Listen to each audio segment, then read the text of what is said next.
শিক্ষা সংক্রান্ত আপডেটগুলো পেতে অবশ্যই চ্যানেলটিকে সাবস্ক্রাইব করুন এবং পাশে থাকা বেল আইকনটি ক্লিক করুন।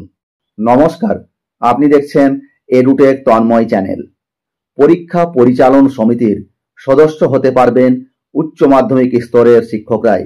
নয়া নিয়ম শিক্ষা সংসদের। দেখুন কি বলা হয়েছে। সেমিস্টার পদ্ধতিতে পরীক্ষা ব্যবস্থার পাশাপাশি পরিবর্তন হচ্ছে পরীক্ষা পরিচালন কমিটির সদস্য হওয়ার নিয়মেও। ডিস্ট্রিক্ট অ্যাডভাইজারি কমিটি ও জয়েন্ট কনভেনারের সদস্য হতে গেলে এবার থেকে উচ্চ মাধ্যমিক স্তরের স্কুল শিক্ষক হওয়া বাধ্যতামূলক। 2025 সালে পুরনো পাঠ্যক্রমেই পরীক্ষা হবে। সেখানে পরীক্ষা পরিচালনার দায়িত্বে মাধ্যমিক স্তরের স্কুলের শিক্ষকরা থাকলেও নিয়ম কাটছাঁট করা হয়েছে বলে উচ্চ মাধ্যমিক শিক্ষা সংসদ সূত্রে খবর। সংসদের সভাপতি চিরঞ্জীব ভট্টাচার্য বলেন, 2025-এ শেষবার পুরনো সিলেবাসে পরীক্ষার ব্যবস্থা হচ্ছে। আমরা চেষ্টা করেছি যতটা সম্ভব উচ্চ মাধ্যমিক স্তরের স্কুলের সদস্যদেরই রাখতে।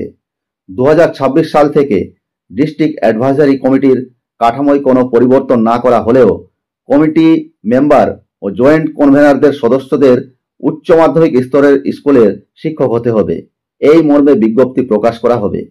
এ প্রসঙ্গে বঙ্গীয় শিক্ষক ও শিক্ষাকর্মী সমিতির সাধারণ সম্পাদক স্বপন মণ্ডল বলেন, উচ্চ মাধ্যমিকের মতো একটা গুরুত্বপূর্ণ পরীক্ষা চালানোর জন্য জেলায় জেলায় যে কমিটিগুলো হয়েছে তাতে মাধ্যমিক স্কুলের শিক্ষকদের রাখা হয়েছে।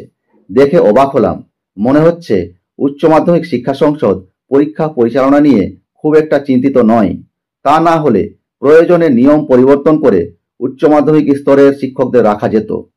শিক্ষানুরাগী ঐক্যমঞ্চের সাধারণ সম্পাদক কিঙ্কর অধিকারী বলেন, নতুন যে বিন্যাস হোক না কেন, সেখানে যদি শাসক দলের শিক্ষক প্রতিনিধিরাই কেবল থাকেন তাহলে যা হওয়ার তাই হবে।